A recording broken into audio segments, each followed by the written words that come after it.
రావట్లేదు, నాకు చెప్పడానికి నా నోటి మాట రావట్లేదు. బాధేస్తుంది. ఒక గిరిజన బిడ్డ,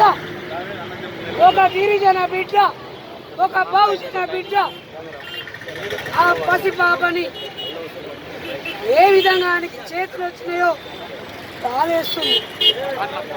ఏ విధంగా వానికి ఆ దుశ్చర్యకు పాల్పడడం చాలా బాధాకరం. ఇలాంటి సంఘటనలు రావడం బాధేస్తుంది.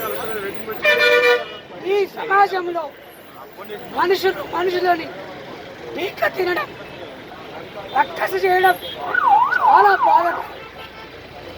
ఈ సంఘటన ప్రపంచం మొత్తం భారతదేశం వైపు, హైదరాబాద్ వైపు చూస్తూ ఉన్నారు. దీని మూల్యం చెల్లించుకోక తప్పదు.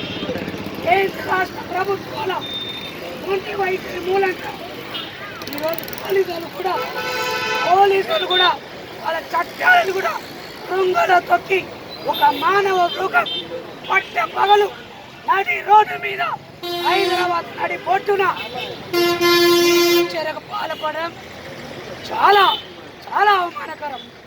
ఆ నరరూప రాతకని నడి రోడ్డు మీద ఎన్కౌంటర్ చేసే వరకు తెలంగాణ స్టేట్ అసోసియేషన్ వదిలిపెట్టే ప్రసక్తే లేదు.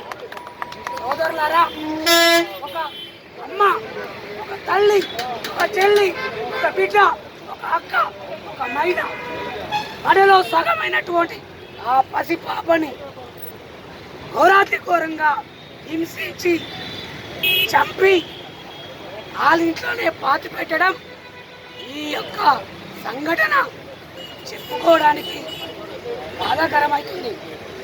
మరి ఈ రాష్ట్ర ప్రభుత్వాలు, ఈ కేంద్ర ప్రభుత్వాల వైఖరి మూలంగా ఈ గంజాయి, కారాయి, మత్తు పదార్థాలు రాత్రి పగలు ఒక సెలయేర్లాగా పారుతూ ఉంటే ఎవరిని ఆపగలం? ఈ రాష్ట్ర ప్రభుత్వంలో ఆడపిల్లలకు రక్షణ లేదు, మహిళలకు రక్షణ లేదు. అర్ధరాత్రి ఈ భారతదేశంలో అర్ధరాత్రి మహిళ, ఒక ఉక్కు మనిషి, ఒక సర్దార్ వల్లభాయ్ పటేల్, ఒక ఝాన్సీ లక్ష్మీబాయి, ఒక రాణి రుద్రమాదేవి, ఒక మదర్ తెరెసా, ఒక సావిత్రిబాయి పూలే, ఒక ఝాన్సీ లక్ష్మీబాయి, ఒక చాకలి ఐలమ్మ, ఇలాంటి ఎందరో